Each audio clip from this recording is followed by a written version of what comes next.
Have you ever wondered to yourself, who are the bravest men on a ship?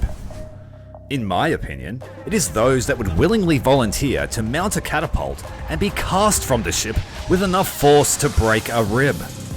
I am talking about naval aviators, of course, those brave, perhaps crazy souls who up the ante in the world of aviation and have decided that static, land-based airstrips are for amateurs. Imagine the courage it takes to be hurled from a catapult off of a pitching and rolling deck. Could you be one of those aviators? Could you be one of those daring souls? They are often tasked with scouting and defending vessels at all costs. And once airborne, how do they navigate back to a moving ship? How do they land in adverse weather? What happens if they get lost? Only the pioneers of this unique branch of aviation could really answer those questions.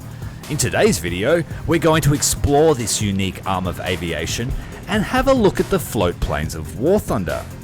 With many unique models and all with differing capabilities, we teamed up on Discord to bring you everything you need to know about these remarkable aircraft.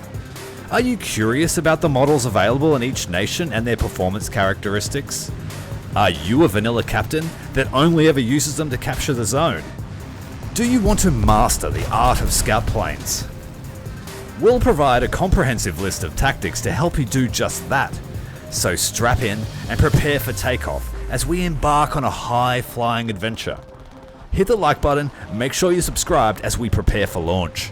Many thanks to the members of Discord for making this a possibility, and many thanks to you for watching. Can these little string bags take down the enemy? We'll soon find out.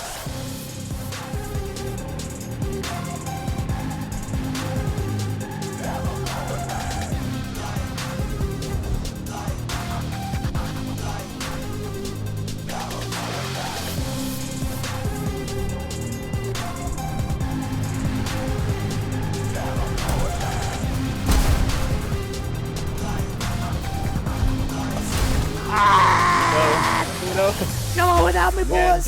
Well, that was the first attack of the day. Let's start with the French Navy, who have two different variants, the first of which is the Loire 130. Originating in the mid-1930s from a requirement for a reconnaissance seaplane or flying boat that could serve aboard French battleships and cruisers. Despite attrition from the German invasion, quite a few Loire 130s survived the war and remained in post-war French service, especially in the French colonies. The airframe has the agility of a small fighter whilst having the physique of a small bomber, and despite being a scout aircraft, it is fully capable of defending itself from other light aircraft, with two defensive turrets and very good handling. Though it has no offensive armament, it is able to carry 75 kilo naval bombs, which are quite capable of sinking destroyers with intelligent placement. The Gourdou-Leseurre 832 HY. In 1930, the French Navy issued a requirement for a light coastal patrol seaplane, mainly for use in the French colonies. A metal construction low-wing monoplane with fabric-covered wings and twin floats was designed. The aircraft had a large wing to take the stresses of catapult launch, and the wings also folded to allow stowage aboard the ship. The French Navy used the GL-832 on second-line cruisers like the Emile Bertin and the Primauguet. Smaller sloops that did not have a catapult would lower the aircraft into the sea using a crane. The aircraft was still operational at the start of the Second World War and was not retired until 1941. Now we move to His Majesty's Royal Navy and the Supermarine Walrus. The Supermarine Walrus is a British single-engine amphibious biplane primarily used in maritime patrol, and the first British squadron service aircraft to incorporate an undercarriage that was fully retractable, crew accommodation that was enclosed, and a fuselage completely made of metal. The Supermarine Seagull 5 entered service with the Royal Australian Air Force in 1935. The type was subsequently adopted by the Air Fleet Arm and the Royal Air Force, the Royal New Zealand Navy, and the Royal New Zealand Air Force. Walruses operated against submarines throughout the Second World War and were also adopted by the RAF Search and Rescue Force to recover personnel from the sea. A Supermarine Walrus was used experimentally in the 1940s by a whaling company, United Whalers, operating in the Antarctic Ocean. The Supermarine Walrus has the distinction of having the largest bomb load of any of the Scout aircraft, carrying 4 250-pound GP Mark IV bombs for 1,000 pounds in total. This gives the aircraft an amazing ability to kill ships on the surface. It is also extremely resilient, and I found it very hard to be able to even crash this thing. Landing gear allow it to return to a land base to rearm its 4 250-pound bombs.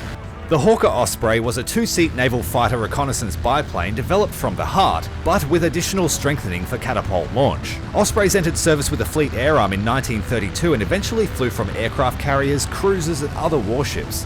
In 1934, one RAF squadron took delivery of 4 Ospreys for communications work, and in the same year HMS Sussex went to Melbourne as part of the centenary celebrations, carrying an Osprey. The Arado 196 is considered one of the best naval scouts in history and nicknamed the Eyes of the Kriegsmarine.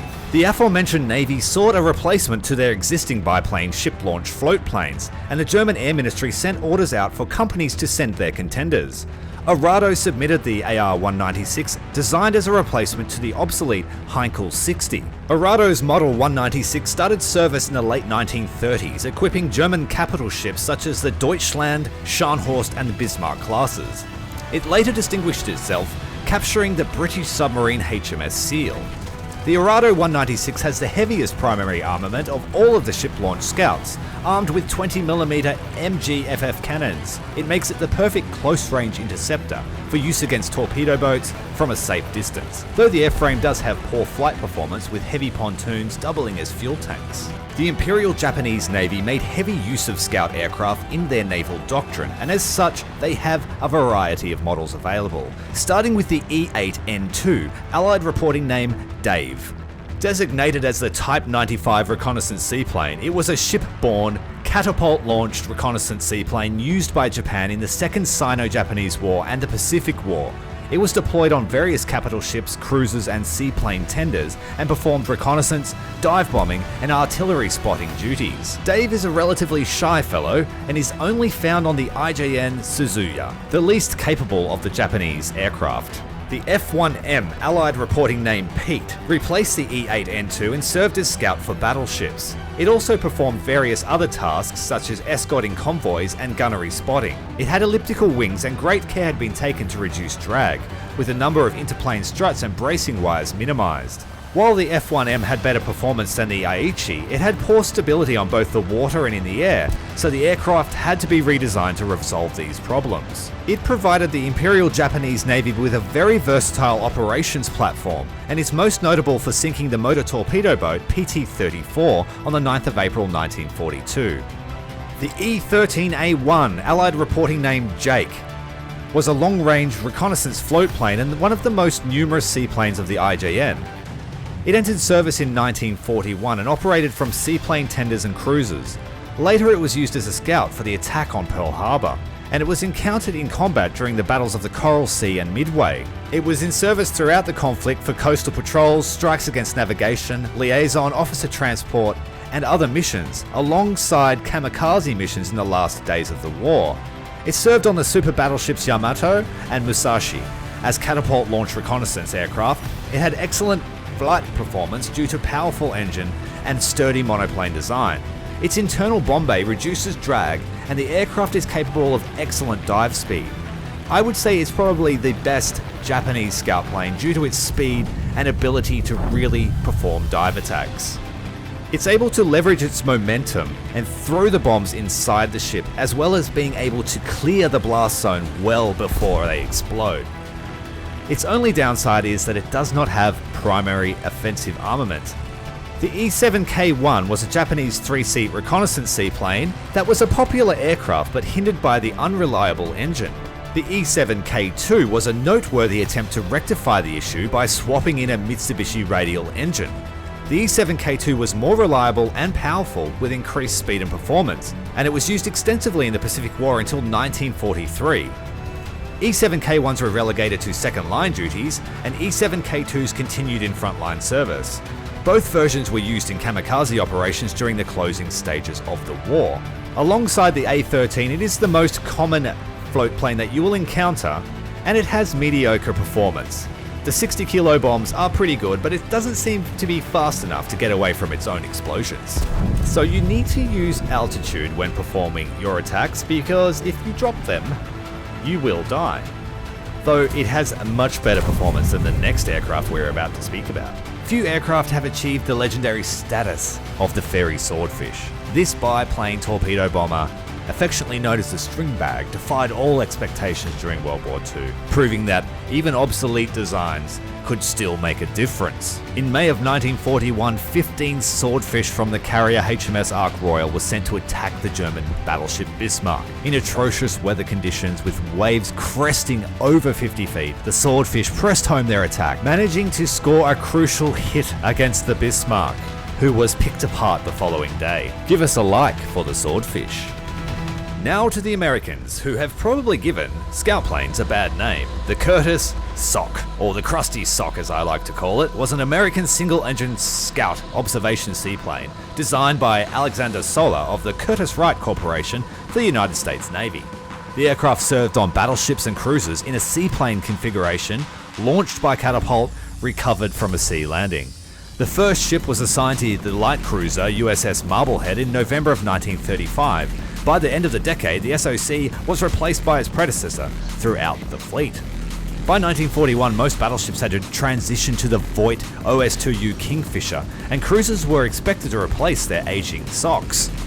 The biggest problem with the Seagull was its very weak engine, and this is evident when using it. Arguably, the worst scout plane, holding the least utility. The Kingfisher probably doesn't really need an introduction, and it's very similar to the Helldiver.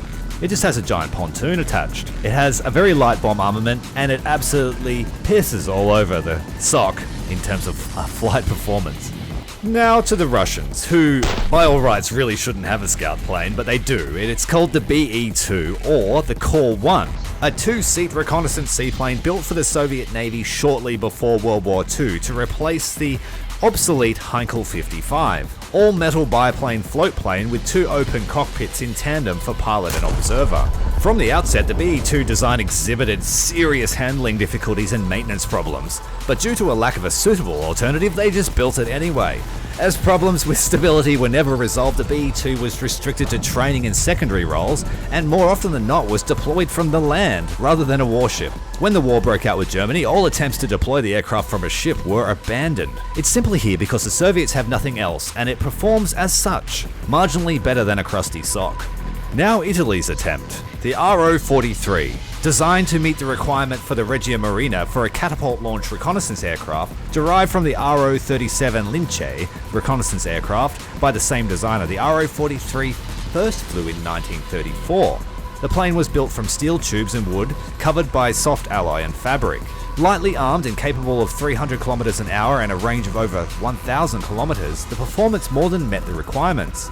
Despite this, the RO-43 had serious problems. Its lightweight structure meant that it was too delicate for buoyancy at sea. These problems meant that when it was launched, it was quite normal to not recover it, forcing it to return to land. Now that we've seen the arsenal, what are some of the tactics that we can use? Well, one of the first things that you will notice is when you are airborne, you will be able to see all of the ships from altitude. Enemy ships, friendly ships, coastal boats, the whole lot. You will have much better ability to spot, and you'll be able to see where the entire fleet are going. So, number one, spotting. The second thing people don't realize is that the scout plane has the same SL and RP modifier as its parent cruiser, which means that capturing the zone in a premium ship or with boosters on can net you significant rewards.